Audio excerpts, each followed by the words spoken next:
Hi, everyone. Welcome to the July 2025 SJAA imaging meeting. And tonight we have Tara Mostofi, and Tara's going to talk to us about mastering perspective and alignment in astrophotography. Take it away, Tara. Okay, well, thank you so much, Hi, for inviting me to talk with your club. Again, my name is Tara, and I am a member of the Mount Diablo Astronomical Society, current president there, and I attend their imaging meetings. Learned a lot from that group, and then met Francesco recently at the Chabot Space and Science Center. They're unveiling the universe presentation and Hi there as well, and a lot of other incredible talent, and it was very inspiring and just an honor and a privilege to be with that group of astrophotographers and getting to know this group. My story in astrophotography began kind of, back in 2015. I remember I was sitting on the internet and saw that there was an eclipse coming in a couple of years, and I said, "Oh, that'd be something fun to see." I had no idea. So I arranged, like, I was so proud of myself. I arranged camping for my whole family, like a year in advance in this national park, and got literally the entire family together. It's never happened before or since, and we all camped, and it was an incredible experience just to get my family together, but also the Mars Society had brought in astronomers and their big telescopes, and they had what they called sky literacy programs. And I saw Saturn for the first time through a telescope, and you all know that experience. I did scream really loud. It was amazing. And then the eclipse, of course, I was hooked. That was like a very emotional, incredible experience, and of course, I wanted to see it again.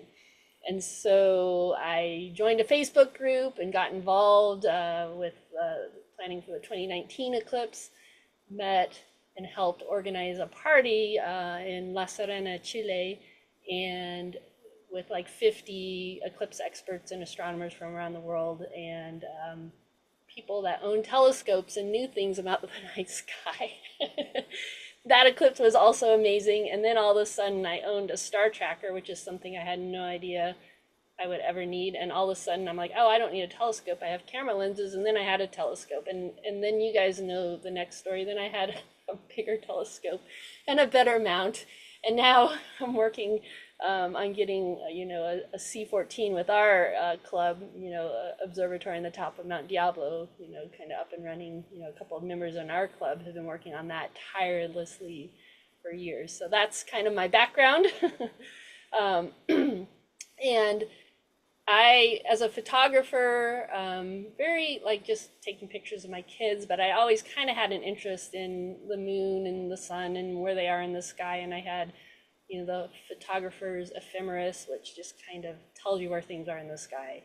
And but after I got the telescope and the mounting, the Star Adventurer mount, I got really interested. I was introduced to PhotoPills, and so that kind of led to my addiction with alignments. And then I got into deep space astrophotography, which you guys are all, by the way, much more advanced than I am. I will say that right away.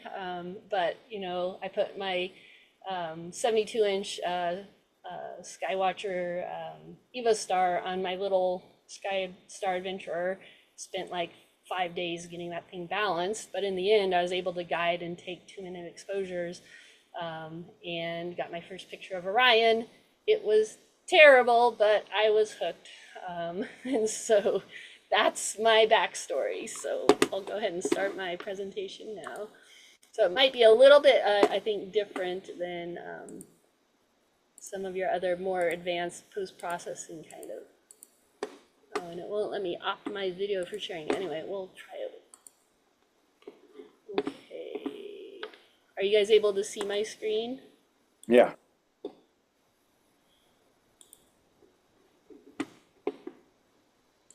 Okay. So one of my interests is, what I call holy cow giant moon pictures. And so uh, is anybody here familiar with PhotoPills or used it? No. No. So PhotoPills and Planet is another one. They are astrophotography, photo planning apps that they use what's called a geodesic panel to have you be able to align a celestial object like the moon, the sun. Planet is really good with deep space objects, comets, with a landscape. And they also have tons of tutorials online on how to do this, and they teach you, perspective and distance and how to get images like this. So all of my moon pictures like this are all single exposure, but they take meticulous planning because, as we all know, the moon at half a degree in the sky, if you're off even by a quarter degree, you're gonna totally miss the shot. So this is, of course, Cygnus Loop. This is a picture I took with so I don't even have an Astrocam. All of my pictures are with the Canon EOS RA, which is an Astro modified mirrorless camera. And this is a picture I took with, again, the Star Adventurer, which is a star tracker. It tracks in right ascension, but I was able to guide. I had a filter, and this was 11 hours of integration. And I love it. It's one of the most favorite pictures I've ever taken. One of the greatest things about astrophotography for me is when I go out on my walks now and I look up in the sky and I can just imagine these pictures I've taken, and it just, is, just keeps me in awe. But the interesting thing, as we all know, with astrophotography and these deep space objects is they don't have, any depth of scale. Like when I look at this picture, I would have no idea, as a layperson, that it's 3 degrees in the sky. Before I became interested in the night sky, I just figured nebulas were these teeny tiny things, or you needed a telescope, or they were somewhere else. I just didn't understand what they were. And then here, as an example of that perspective, you'll see Thor's helmet coming in. This is a terrible picture, but I'm using it just to, kind of show that, again, it occupies the same amount of space on my monitor, but it's significantly smaller, and the post-processing on it almost killed me. I tried to use a larger telescope with an old mount with firmware that needed updated, and this big heavy mount that I couldn't hardly manage with these ginormous counterweights. But I was pretty excited to get this picture. But again, the sense of scale isn't there for it, and their perspective is kind of lost. So you have no idea, what a tiny part of the sky this occupies versus Cygnus Loop. And then the other problem I have with it is the name Thor's helmet, because we all know, of course, that it's the Baby Yoda nebula, and this is the way. And so before going on further, I'm going to give a few definitions. So perspective, as I'm talking tonight, is going to be the way objects in two-dimensional image appear to have depth, distance, and relative size. And then just kind of talk about how different lenses can affect how perspective is rendered, with wide-angle lenses making near objects seem larger, and farther objects like the moon and the sun, seem smaller. And whereas telephoto lenses can create that compression of that holy cow giant moon kind of effect, making the moon looks quite larger, and especially if you put a person or something in front of it. And then alignment, I've talked about, the precise spatial and angular positioning of celestial objects, with a foreground element, using those photo planning apps. Single exposure, easy, we all know what that is. You just, click the shutter button once and you have your picture. But here's where it gets a little dicey, I feel like, and especially in astrophotography, is when people start talking about composite images. Because I feel like there's a negative connotation to that word, but basically anything that's not a single exposure is technically a composite.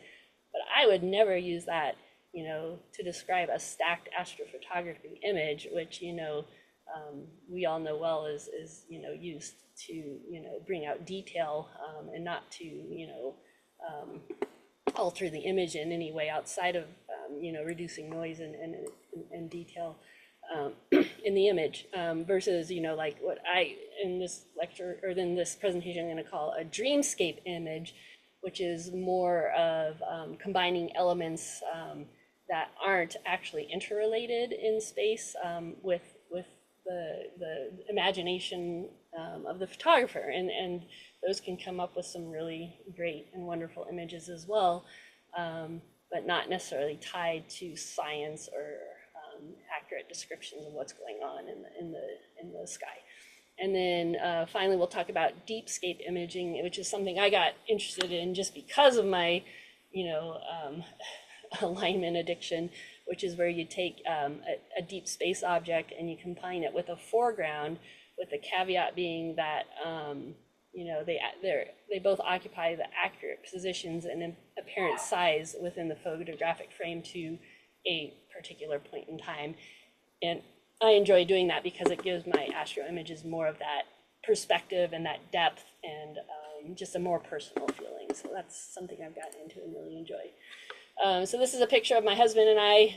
I went to Shasta Trinity Wilderness for the first time a couple weeks ago. We were celebrating our anniversary and did a hike in Castle Crags Wilderness, and we went to the Shasta Caverns. It was all amazing. If anybody's ever been up there or hasn't been up there, highly recommend it. And this was the Mount Shasta overlook. And so I pulled out my camera, snapped a selfie at like 0.6, X, and yeah, there we are. And the mountain just looks so teeny tiny behind me. But in real life, as I'm looking at it, it is huge and impressive and wonderful. And so luckily, as we were standing there, another group came up and I asked them to take our picture. And I handed her my phone, and she started walking towards me. I said, wait, can you just stay where you're at? And she looked at me like I was weird. And I ran across the little observing area, and I had her take my picture with the zoom. And this is what the mountain looked like to my eye. It was big and impressive and amazing. And so I felt like this picture, the perspective, with the zoom really was more of a reality of my experience with that gorgeous mountain. This is something I nixed off the internet from Nicholas Lott. Let's see. And this is a 3D camera, and I just think it's really cool to look at, but it creates some crazy wild effects. I don't know if any of you are into 3D photography or have those GoPros or all, but I mean, that's just wild, and it looks so fun and cool, but it just really, distorts, reality. But it's a really cool perspective. And oops, let's see, it's gonna go there. Okay, and this is from Vincent Brady. I don't know if anybody's familiar with his work. This was from almost a decade ago. This guy was way ahead of his time. But this is a camera setup where he put 4 cameras to create these night sky time lapses, 360 time lapses, and he had to create the code to stitch them together. But the effect is just wild. Let's see if it'll play for me here.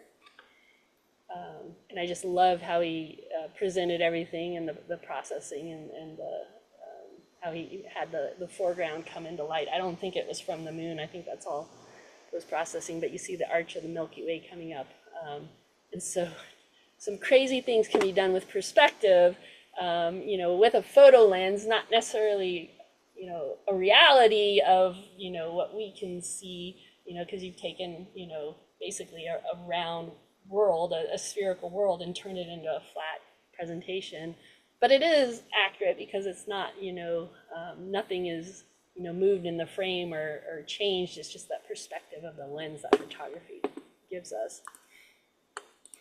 And then one last fun thing, this used to be more fun, but a few years, like back in 2020, I was bragging to everybody that I had the first Cybertruck in my neighborhood, and that I got it for a steal.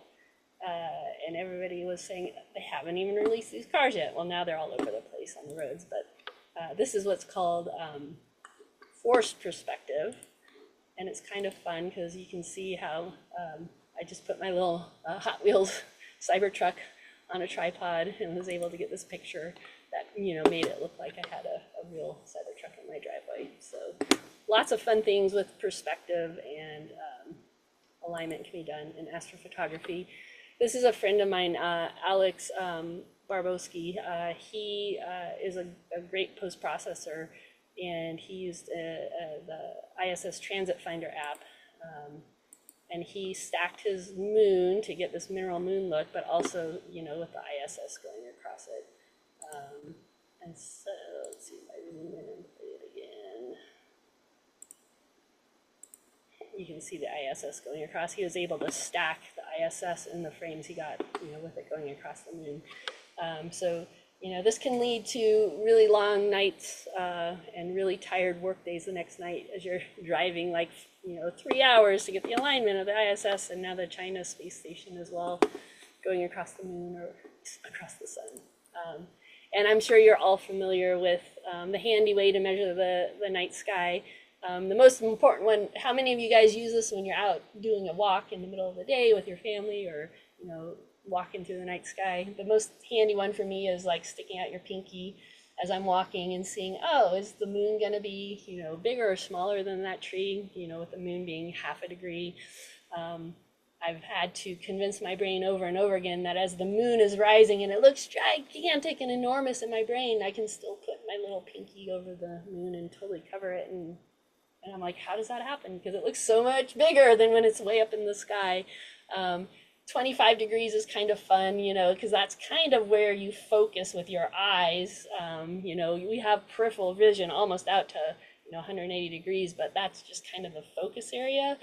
And that's, you know, an 85 millimeter lens on a full frame camera. So that's kind of a fun lens I like to use for my astrophotography because it kind of evokes, again, that personal, you know, response to the night sky. And I can also use it as a portrait lens, taking pictures of my daughter for her senior pictures last year. So this is just a screenshot from my phone. So the two planning applications that I use are PhotoPills and Planit Pro. I've known PhotoPills again since that the eclipse in 2017.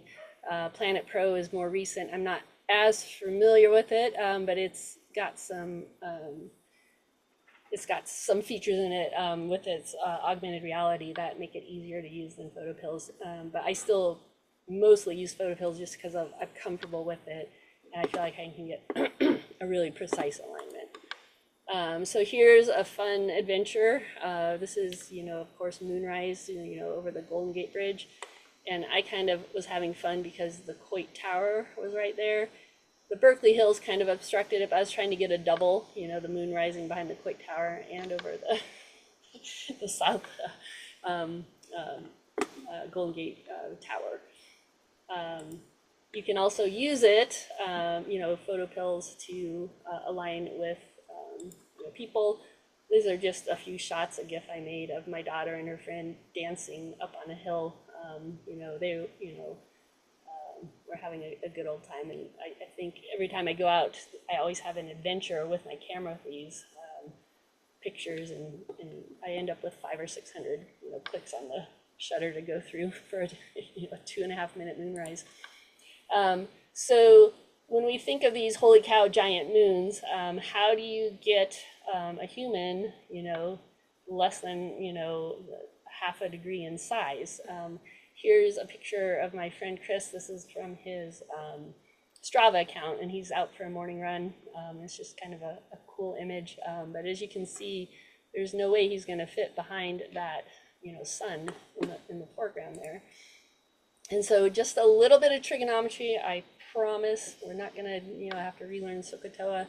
But if I'm standing a foot away from him and he is 6 foot tall, if you do, you know, tangent of that, you're going to get, you know, that he is 80 degrees in angular size. So how do we get Chris small enough to fit, you know, in front of the moon? So he has to be far, far away. So if we put him 690 feet away, that 6 foot person is now going to be half a angular, you know, size, in the, you know, relative size, basically. And so in PhotoPills, they have the rule of 100. And basically it says for a subject of size D, the photographer must be a distance of 100 times D to have the center of the moon the same size. So basically that, you see that right here. You know, he's 6 foot, you know, times 100 would be around 600 feet, 690. So that's just the rough calculation. And to plan these pictures, I always like to have the person a little bit bigger than the moon, so I'm always looking like a quarter to a third a mile away to have the person, and then they have to be in the right spot on the horizon. So here I've had Chris hike, he's a third of a mile away from me. He hiked up this big hill, and I've got my telescope set up on the baseball diamond down below. This is a park in Danville that I go to. I call it the Snake Park, and I can't remember. Oh, anyway, I can't remember its real name, but it's a lot of fun because there'll be kids playing soccer and baseball, kids on the baseball diamond, and I'm there with my telescope trying to take a picture on the hill far, far away. So that's the alignment aspect of it. And then now we're talking about like perspective again. So this is, Hey, I hiked, Tara, can I ask a question? yes. So how do you know when, like how do you measure distance? So yeah, I'll show that. I'm gonna just do a quick run through on No problem. PhotoPills because that geodesic panel does the measuring for you. It's amazing. Um, and so this I hiked in. So I live in Danville. The Los Trompas Hills, are behind me. Just a regional wilderness area, and I was able to get a view of the top of Mount Diablo. And this was fun because this parking lot right here is where we do our astronomy nights. So we have our society nights and our public astronomy nights, and we have people come up there and we set up all the telescopes. And so this is the big lighthouse on the top of the mountain. And so I did this alignment, and I trekked 2 miles with my telescope and my mount and all of my gear on my backpack, and it was really heavy. And I also brought along my 125 millimeter lens. And so you can see the difference in perspective between these two images. They're totally different pictures. This looks like, a small moon, a normal landscape picture, and this it looks like a huge giant moon. But the pictures are actually the same. I had the two, my telescope and my camera lens sitting right next to me, and if you zoom in on this one, you can see that it's the exact same image. It's just a totally different picture. And now that, if I were to put this, for print in a gallery, sure, maybe I should have brought my telescope, but, just for displaying on a computer screen or for fun, I think, I didn't need to bring the telescope for that picture, but it was a fun comparison. And it's also kind of fun to see, this is my Canon EOS RA, and then this is just my regular, it's a Canon 80D lens with not astro modified. And so I'm always struggling with that RA during normal photography to get to downplay that red a little bit. I used it for a lunar eclipse, and oh my God, like it looked like the moon was like cherry red. I was pretty surprised. So I'd be interested to hear what some of you guys members have to, your thoughts are on that. At the end of the talk, if anybody has any thoughts on that.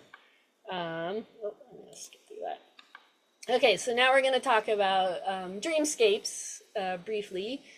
This is the Point Reyes shipwreck, and I went out there with a bunch of friends, and we took pictures of it, and it's in rapid decay right now, so they may actually have to take it down. They actually set up a foundation to try to preserve it, but it looks like it's going to eventually go away. And as you can see from this shot, I did do some manipulation on the stars just to show the Big Dipper, because the camera lenses always make those stars pinpoint, and you can't really tell the difference in brightness with these super sharp lenses anymore.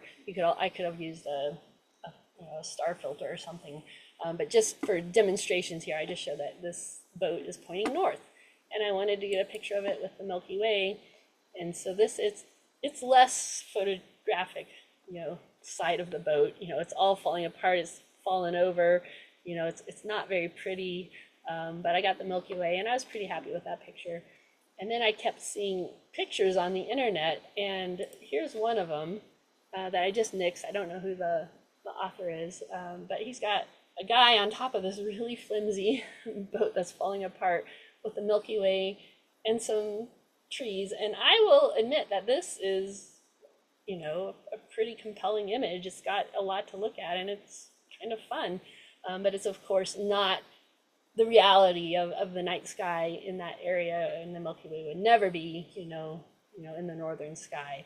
But most of us probably aren't making a living doing this, and it's a fun picture, and I kind of like it. So that would be what would be considered a dreamscape. This photographer had a vision, and he created it, and it's a fun image to look at. Here's another one I nixed. So it can get pretty extreme. The moon in front of clouds. Why not? People on a raging waterfall. Why not? I mean, this one looks kind of crazy to me. But again, this is somebody's vision of just a more mystical, dreamy kind of scene. So that would be considered a dreamscape as well. And then with AI, it can just get ridiculous. So why even have telescopes and spend all this time getting details when you can just tell the computer and it'll spit something out for you in 10 seconds. So that's the Seahorse Nebula, in case anybody wants to try to go out and photograph it. And then it gets a little challenging sometimes. This is one of my favorite pictures of an annular eclipse I've ever seen. This is my friend Fred Walder, and he said this was my 7th solar eclipse. So this was a couple years ago. He went to Crater Lake in Oregon. The weather odds were terrible. During the entire event, they only had about 15 seconds of clear skies, and he was able to just pull off a few images. This is with a 16 millimeter lens, and so you can see, all of the island there, the Wizard Island. You can see the shadow of the moon kind of coming over the scene, and it's just incredible. And he was forthright, and he said this is a focal length and exposure blend. So he calls it technically a composite, but he overstated the size of the solar disk by about 2.5 times, because as we all know, with that perspective of a 16 millimeter lens, which is on a full frame camera, I think 100-degree field of view, the sun and the moon are going to look tiny, tiny, tiny, much, much smaller than within our eye as we're looking at it. And he created this image to look like what his brain remembered the eclipse looking like. That annular disk was not this tiny thing. It was low on the horizon. He was able to look at it with his eye directly, and it looked huge. And then to get a picture where it's just this teeny tiny little dot in the frame. So he created a composite to create a scene that was more like a reality. So I don't know, would we call this a dreamscape? It's not a deepscape, but it's his vision and his artistic interpretation and memory of what he experienced during the eclipse, and I really think it's a fantastic image. And then of course he's an artist as well, so he kind of had a dark side of the moon moment there. All right, so do you need a lot of these applications? This is just a screenshot I did of Stellarium, and just sliding the slider forward, and you can get a general sense of where things are in the sky just by opening up your app. I'm sure we've all done it. Hold your phone up and kind of see where things are, and kind of get a general sense of how to align the night sky. A foreground with your, the Milky Way or a deep space object or a comet. And so that's, a real quick, easy thing to do. It becomes harder at zoomed focal lengths. Wide angle is easy because there's a lot of, you can be off by some and it not matter, versus like a moon, which is half a degree. If you're off, you're going to miss the shot completely. And then with this is a shot I planned, and this was back at Pinnacles National Park. It's a great place that's a night sky awarded national park. So they ask people to keep the lights on their campers down, and you can hike in. This is off of Bear Gulch Reservoir. It's about a 1.5 mile hike in, and you have to go through a cave. And so a friend and I went into the park, hiked in with all of our gear, and set it up. And I planned it in PhotoPills ahead of time to know where the Milky Way would rise and Rho Ophiuchi would rise behind these big jagged rocks across from the lake. And I really wanted to see how much nebulosity I could get out of a single exposure. So what I did was I put the star tracker, the Skywatch, the Star Adventurer has a half sidereal rate. And so that way I had a little bit of blurring of the foreground and a little bit of blurring of the stars, but instead of, at 85 millimeters, you get blurring after 3 seconds. I was able to take 6-second exposures by doing that. I stopped the camera, all the way down to f 1.2. The stars are an abomination. And then I did a time lapse, and I just kind of wanted to see. And I think for single exposures, I got a little bit of nebulosity of Antares. You can see, the Rho Fiocchi complex. And as the moon is setting, you're starting to get some of the H alpha and even the blue Horsehead Nebula a little bit there. And so that was kind of fun. And then what I did, so that was to get the foreground with the deep space object, the Rho Fiocchi complex rising above it. Then I put the star tracker on sidereal rate. I, increased the aperture f2.8. Oh, sorry, 2.8. And then I think the stars, I took separate stars at f5.6. And I did 2-minute exposures for a couple of hours, and was able to create this deepscape of the Rho Fiocchi complex rising behind the rocks. And it just blows my mind. I mean, you guys all know well, how much, stacking just brings out those hidden details and the wonders of the cosmos to life. And it just gives me a sense of scale, having been there and standing at that lake. Every time now that I look up at the night sky and see, the Scorpius, I remember this picture in that night and the adventures we had and how we were almost clouded out. And my friend had a barn door tracker he had made that he carried in to do his pictures with. So the adventures of astrophotography are sometimes, the better part of than the actual picture I come out with, because I'd say probably 80% of my shutter clicks are wasted on clouds or some other technical issue. And so I'm gonna just zoom. This is a screenshot from the app Planit, and I'm just gonna, I'll show it a little bit later, but basically it's gonna show you that this is what's called their augmented reality mode. And I'm just gonna zoom in on this a little bit here. And so this is showing the minarets, and then Comet 2023 A3 Suchinson Atlas, that's the big comet from this last fall. Let me zoom out again. And as you can see, if we play this, it has the mountains there, it has the photography, and you can plan where to be to have the comet going behind the mountains. And so I went with a group of friends. We planned this ahead of time using the app, and I keep telling that, I apologize. And this is what happened. It looks pretty much exactly like, what Planit said it would. And so then I was able to stack the comet images I got, and this was challenging because there was a pretty big moon. I think it was past half moon, totally lit up the scene, so it made the processing of the comet actually a pain in the butt. But that's what, this is like, let me see, this is, I don't remember. I think I was at 100 millimeters. Maybe it was, I apologize, I can't remember what focal length I was at on that. I think it was 85 millimeters, so that tail was going at least, 20 degrees into the sky. So it was a very big comet. The first time I saw it was from, the Oakland Hills in the middle of the city. I could see it naked eye, so that was an amazing comet. I'm pretty lucky to have had a couple of good comets in my life now and take pictures of them. And so you can get kind of crazy with it. This is my son. He hiked up that hill, that same hill that my friend Chris from, his Strava picture did. And I took a picture with my EvoStar. This one's out of focus because I needed the field of view, because it was, I used at the time I had the ZWI ASI 120 MC, so a really small sensor. But I had him hike up there with the dogs and took a picture of Jupiter. So you can't, I don't have a big bright moon to illuminate him.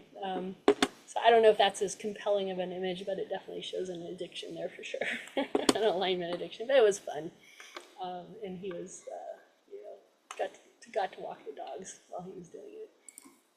Okay, so this is a castle, the Sigüenza Castle in Spain. I'm going to stop. No, let's see. I'm going to stop this slideshow real quick. And my phone, so give me a second.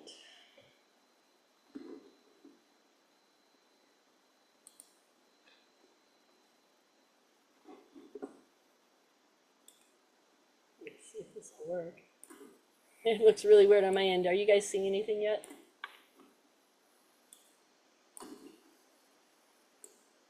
We're seeing it, but it's distorted. Yeah, I'm not sure. I'm gonna. Let's see. Yeah, that's really weird. I'm gonna stop and restart it. That will not help at all. Give me my Zoom controls. Give me a second.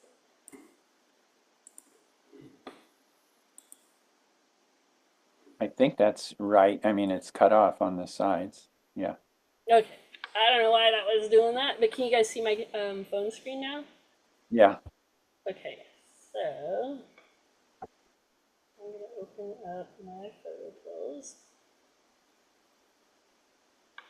Okay. So when you open up PhotoPills, you have my stuff, and you can save plans in there. And I've got a lot of them, so don't judge.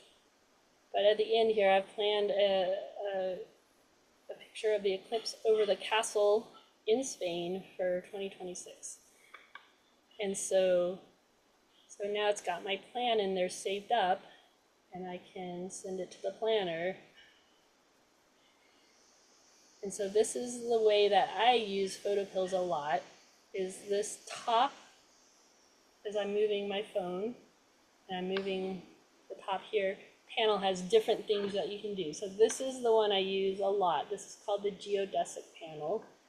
And basically, I would put myself where I want to be as an observer, and then the foreground that I'm interested in. And as you can see, this is the castle I just showed a picture of. And this is in Google Maps that it pulls it up, but you can see one of the turrets here, and I've kind of got, this alignment with a blue line going through it. And I've turned off the sun on this just to avoid confusion. You can turn on the sun, there would be a yellow line going through it.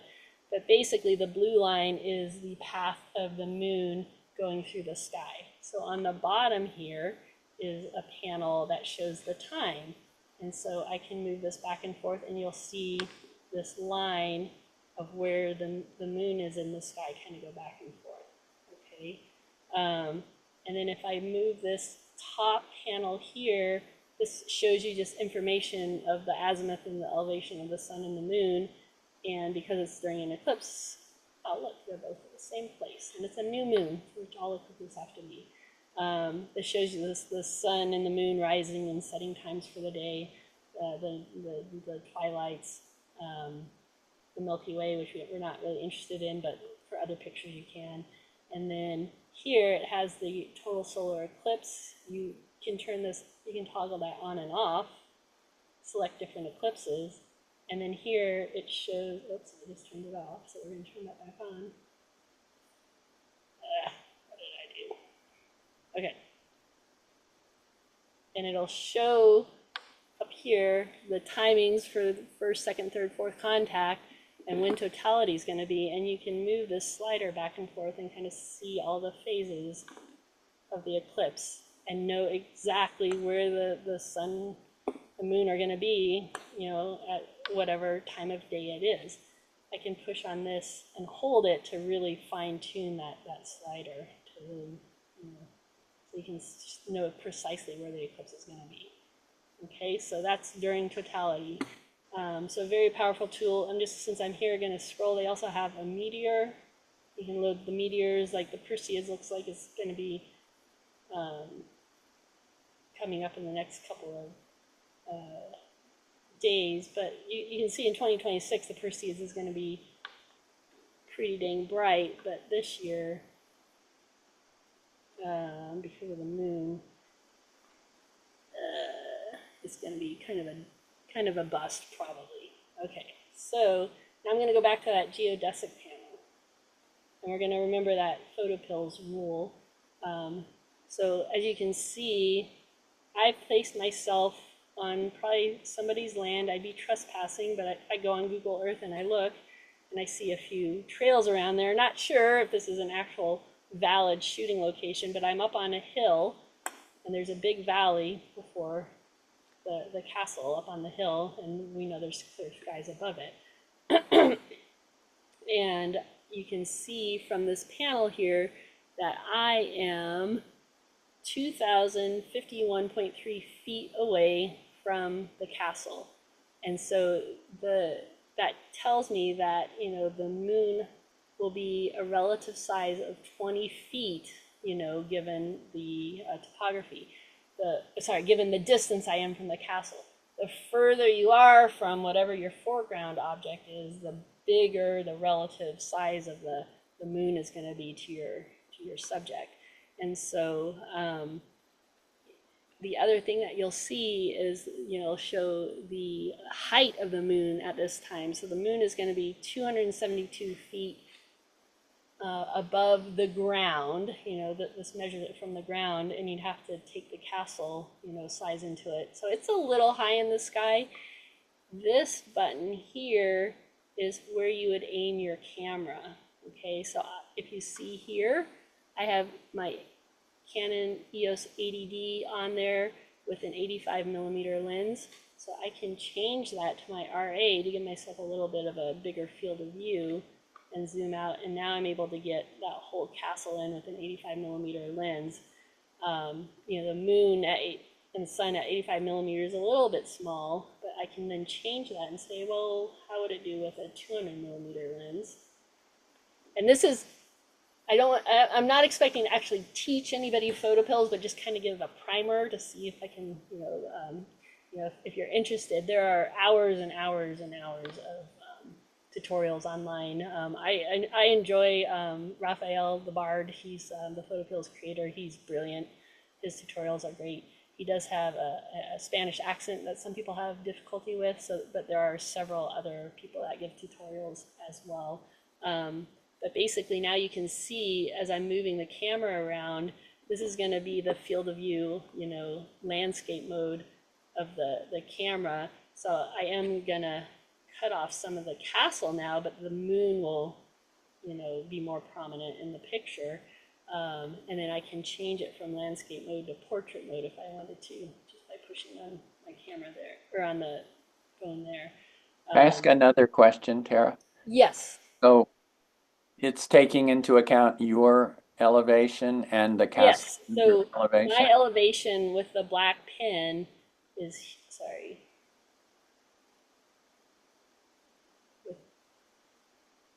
The red pin is there. And so it shows, you know, my exact coordinates and my elevation. You can change the black pin, and this is for the ground. There is a more button that you can do, and let's see, I don't remember how to do this.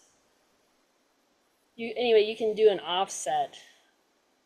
Like if you say, oh, I want to know where it's going to be given the fact that the castle is, you know, so many, you know, feet tall. Let's see. So, but it didn't give you a, you know, it gave you sort of a left and right on your picture, but Yeah, not. so now what you can do is be like, okay, well, I know that the moon is going to be 272 feet above the ground. The ground where the castle is? Yeah, is that going to be good enough? So there's a little button. Sorry, my zoom controls keep getting in the way here. There's a little button over here that I'm going to click on that shows the framing better. So the field of view in the vertical plane is, you know, 6.85 degrees, but it's 246 feet. So it's pretty tight, you know, for 200 millimeters, but it would fit in at 85 millimeters. So, I mean, you can use this to frame pictures during the daytime, at night with the Milky Way. It's just a very powerful tool to be able to do that. And then I keep trying to use my mouse instead of my finger. And now we can see that now my vertical field of view is 579 feet with the 85 millimeter lens. So and then when I go back, the entire castle, now when I move my left and right, can fit in there.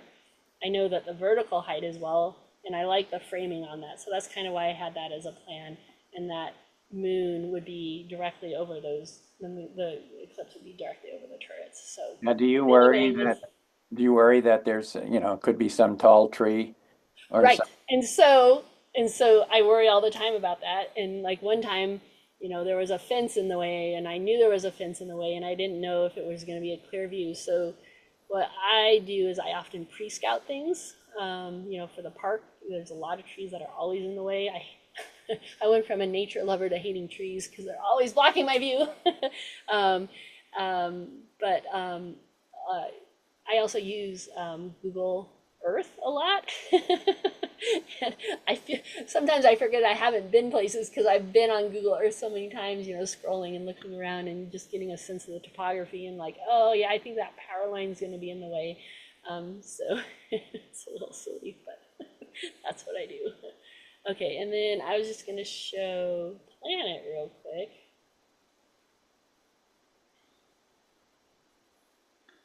Okay, so this is another, so this is a plan that I've labeled Half Dome and Glacier Point. And I'm going with my astronomy club. We're doing the Glacier Point Star Party at the end of the month. Do you guys do that as well? Do they host you guys? I don't know. Maybe. So yeah, our club organizes an event, and the park lets us all go up to the amphitheater at Glacier Point and take pictures over the weekend. And so what I thought would be really cool was to try to get a picture of like a deep space object or something, rising over Half Dome. And so what I have, oops. Oh, that's interesting. My mouse is moving it. That's interesting on my phone. Okay, good to know, but it doesn't zoom in. So I have placed myself at the Glacier Point Amphitheater, and you can see that. That green thing is the Milky Way, and if you can imagine it, it's like trying to be a 3D dimension representation of it as it moves to the sky. So here it is, on the horizon, and then you'll see it coming up as I move the timer on the bottom. Let's see if I can do that a little slower. And so you can see the Milky Way. The galactic core is this little guy right here. And you can also see the moon over here and the sun setting over here. So it's a nice representation of all of that. And then I have placed, back over here is Half Dome, and you can label it. So a lot of nice little things you can do on Planet that you can't do on PhotoPills. And I have placed this little camera icon here. So, sorry, this landscape icon. I placed the camera icon over here. This is, I think I just lost connection. Let me try it again. Can you guys see that okay? Yes. Okay. So that little camera icon, that's like in PhotoPills, the red pin. This is their pin that you place where you're going to shoot from, and then you place the object that you're interested in. And this is where all the magic happens in Planet, is this virtual reality button right here. And so I can do the viewfinder, and you can just zoom in and out. And here I've got Half Dome, and you can see the Andromeda galaxy is going to be rising next to it from the amphitheater. And then as we go later into the night, oh my gosh, that, the California Nebula and the Pleiades, and I just thought that would be, let me see if I can zoom in on that. I don't think so. Are you guys able to see that? Yeah. Yeah, but you can see like that might be a compelling image, because that's such, this whole area between the, the Pleiades there and the California Nebula, there's so much space left there, and I just felt like that would be just an amazing deep scape image to do. So that's you know, Planet Pro, I feel like it's a little harder to learn in the beginning, but the tools and the visualization make it a lot easier than PhotoPills. So that's how I plan my shots. That's how I got addicted to this alignments. And let's see what I need to do here. I think I need to turn this off. So can you get your son and the dog to walk up Half Dome? Yeah, right. And so I'm going to go back to my slideshow real quick.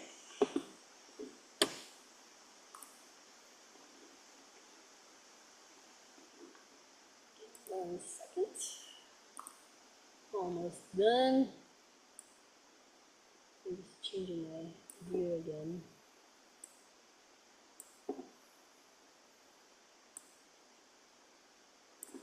Okay, can you guys see my screen okay?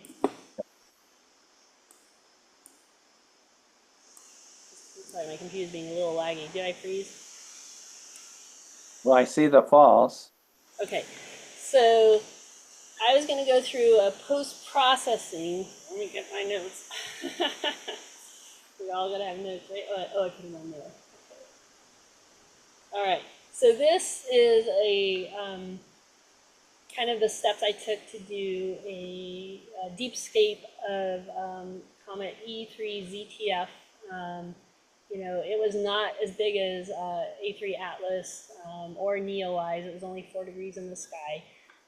So it was, and it was only magnitude 5.6, so very dim. So to the naked eye, so a friend and I went, you know, while it was north facing. This is actually Kochab from the Big Dipper, and the falls are north facing, and so it was the perfect time to go because as the comet was rising behind the falls, the moon was still up to light the falls and make them pretty, and then it set so that you could take pictures of the comet. And so this is just a quick time lapse I did because I was crazy. I also set up my other camera to get a wider field picture because I wanted Big and Little Dipper, and I wanted to do a star trails with a comet, which I totally have still not done. And then I ran off with a third camera and drove around the valley because it was also a lunar firefall that night, and I wanted to get a picture of that. So I had way too many ambitions. I almost screwed up the shot, but basically I had, now I have like a little one of those strain wave mounts. So I have the ZWO AM5 mount. I put that into my backpack with my zoom lens. It's a Sigma 120 to 300 zoom lens. I've got my tripod, I've got all my camera gear, I've got the gear for the gear, and I need to get down to the banks of the Merced River to have this comet aligned above the falls. And it's the middle of winter because this comet was, you know, in the sky in February, and there's snow on the ground, and I am post-holing up past my knees trying to get down to the Merced River by the swinging bridge. And as I'm making my way down, I see a deer run across me in the middle of the night. Makes no sense, I know. But I'm like, whoa, that's pretty cool. And then the deer is looking at me from a tree, like 10 feet in front of me. And I'm like, okay, that's not a deer. So, you know, I encountered a bear, you know, all by myself. My friend was going to come and join me, but he wasn't there yet. And I'm literally loaded up with 5 or 6 camera bags, you know, 20, 30 pounds of gear, up to the snow in my knees, and I'm frozen stiff and I can't move. The bear is frozen stiff and he can't move because I'm a stupid human in his, you know, neighborhood at night, and he doesn't know what to do because I'm not leaving. Finally, he decides to run down the tree, takes off. You know, I'm sure he still tells his friends about the stupid human. But I finally make it to the banks of the Merced River. I get my telescope set up on the mount. I'm trying, you know, with guiding, you know, in the snow, and then get my other camera set up, and it's not framed very well. You know, the falls are cut off at the bottom, you know, and I knew it was going to be tight, but I didn't realize it looked this janky. So now I'm trying to actually make pictures for a panorama so that I can make it less zoomed on an equatorial mount, and it was a disaster. I was able to do it, but this is just showing the comet. So I had originally, so if this is Kochab, the night sky is kind of rotating like this in a circle. So I had originally planned the comet to be there, but by the time I got my first shot, I almost missed it. It was, kind of towards the edge of the frame. And I did a few images just to show, the comet rising in reference to the waterfall. I was not able to get stacked stars for this image of the deepscape that I'm going to do, just because I had to do that panorama thing with my lens next. But oops.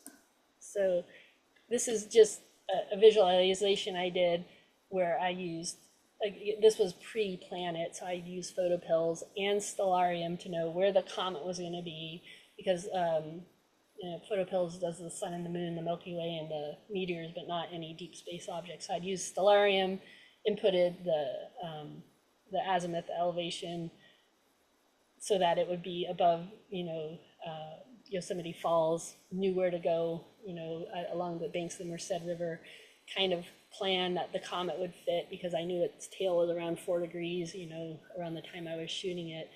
So that just kind of shows everything that goes into it.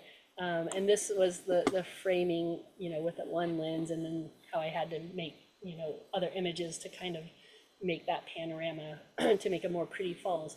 But my favorite picture of this was actually just the straight comet image. And so this was a processing. So once the comet made it above the falls, the moon is setting, and then I took 2-minute guided exposures for 15 minutes. The comet, the night of that I was taking, was going really fast. It was like 5.12 arc minutes per minute. And so I could only take 2-minute exposures before the comet head would start to blur, and I could only take 15 minutes total integration before I started getting blurring in the tail. But I really like how this came out, and just all this delicateness to the tail and the dust tail here. And they called this the green comet. I feel like it's the prettiest comet that I've been able to take a picture of. And I did use PixInsight to process it. And at the time, and I'm sure there's a better way now, but I still do it this way because it works for me, is that I put all the images, my subs, into an image container, and then I ran dynamic background extraction, then I ran SPCC, blur exterminator, and star exterminator on every single individual frame. And so my computer was getting a workout. I shot the comet at f2.8, just trying to get as much light as I could within that 15-minute time frame I had. And then after I took the comet images, I took several images with the lens stopped down to f5.6 for the stars. So then I comet aligned the comet, and then I created the starless comet image, which is there. And combined it with just a stars image to come up with this image. That turns out the easy part. So I just used pixel math to put the stars back into the image, and then combined it with the foreground. And what I had to do is, because I zoomed the Sigma 120 to 300, I zoomed it into 300, so my field of view while I was shooting the comet was only about this big. So I had to use my starred image, my starless image, my foreground image, and then I basically plate solved by hand and made sure all the stars matched to make sure that the angular scale of the comet was accurate to what had happened.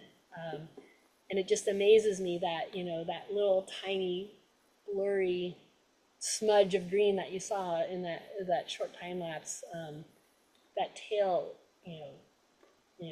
just now when I look at this picture and realize how much my eye couldn't see of the comet, it just really amazes me. So that's kind of the workflow I did for E3 ZTF over Yosemite Falls. And then I'll just end by saying this is a picture. For me, photography is mostly about the adventure. I kind of hate the post-processing. It's not the part I love. this is an adventure. My husband and I took our family to Kilauea a few years ago when it was erupting. It was raining. It was 2 in the morning, and my husband still agreed to go out in the middle of the night. He said, "This is the opposite of clear skies." I said, "Yes, but there's a chance it might clear up. And when's the next time we're going to be standing on a volcano?" So we hiked, in the middle of the night to the edge of the volcano so that I would be lined up with the Milky Way. And I forgot my shoes and he forgot his coat, and so he was wearing a bathrobe from the VRBO, and I'm wearing my flip-flops on this rugged trail. But he agreed to go out there, and it's one of my most favorite memories. So photography and the adventure, the sport of photography and astrophotography and deepscape imaging has given me, is the best part of it for me. And I will stop sharing and see if anybody has any questions. Right, thank you very much. All right, time for questions for Tara.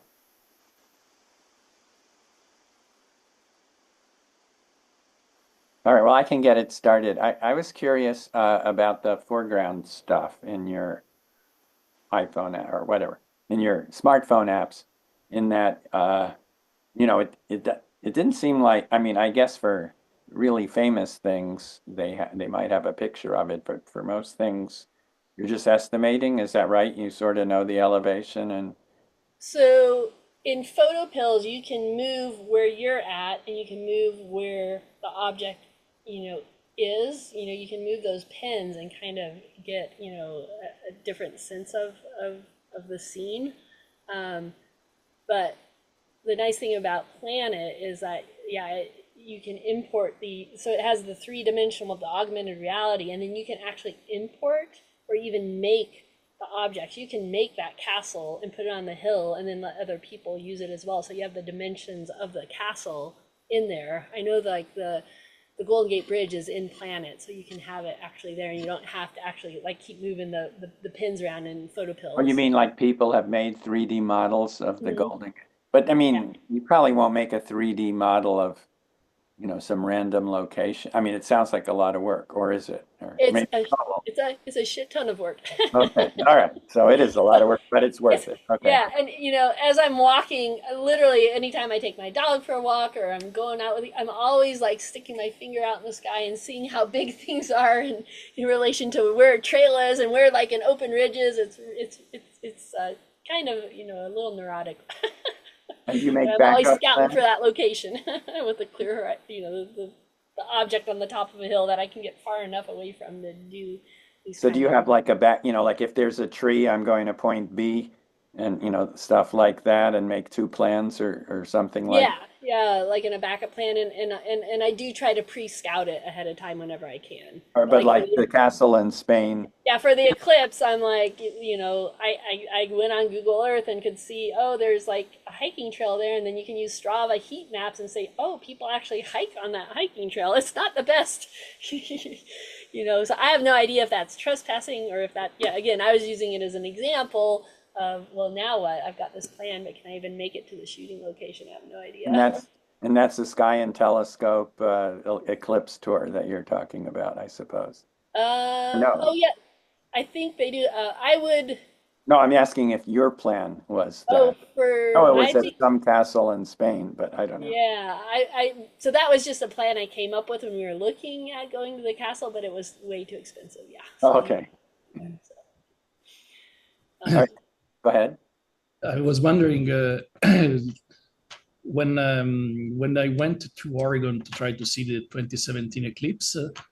I had done some scouting on Google Earth. I had no idea that there was such a thing as photopills, but I learned to my expense that what you don't see on Google Earth are things like fences, mhm. trail conditions, whether they are passable by car or not.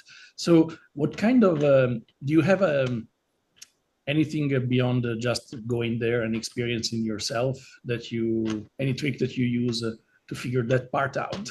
No, and I would say like it's a valid point of the importance of pre-scouting, which I can't do for Spain, but that's why a lot of the tour groups, have that claim to fame because they do go and they do pre-scout and they make sure there aren't obstructions. An infamous one was like I I think it was just the 10 or 11-year anniversary of the Patagonia eclipse. There was a tour group that went to this location where it was a very low to the horizon eclipse, and it set over these rugged, giant, just amazing mountains. But one tour group had gone to a location where the totality happened after the sun and the moon went behind the mountains. And, they had even tried to tell them that their scouting was wrong because of, the delta T, which is a calculation that you have to change, like, the ephemeruses or whatever. And they hadn't, done it or calculated the diffraction of the Earth's atmosphere or something like that. So the entire group that paid big bucks to go see the eclipse missed it. So that's why pre-scouting, if it's a big something like that, is pretty imperative. Or you have to go, like, I know there's another castle in Spain I've been eyeballing for this eclipse where it's over the river and lots of people taking pictures, so I know it's a clear shot of that castle.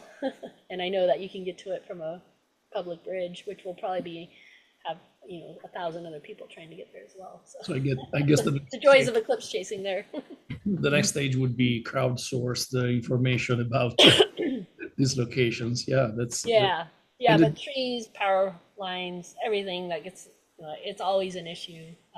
That's why, like, for Yosemite, the Glacier Point Star Party, I know that they chose that location because it's up at the top of a hill and there aren't any obstructions except for some local trees. And do you feel the application is accurate in terms of delta T and refraction, atmospheric refraction? For the eclipse, it may not be that precise, but I did have dreams in Chile of getting an eclipse with somebody in front of it, but just couldn't, like, ever, actually get around to it. But I think I do remember that he says they do use the delta T from my research. I think Raphael does incorporate that.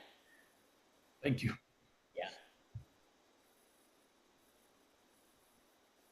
All right. Are there other questions? All right. Well, if nobody else, then thank you so much, Tara. I know it was a little different presentation. Oh, no, it's terrific. Okay. Thank you so much. And Well, thank you guys so much for inviting me. Thank you. Could everybody unmute and applaud and all that good stuff? Thank you. Well, all right. We'll see you next time, everybody else, and thank you again, Tara. Have a good night. Thank you, Tara.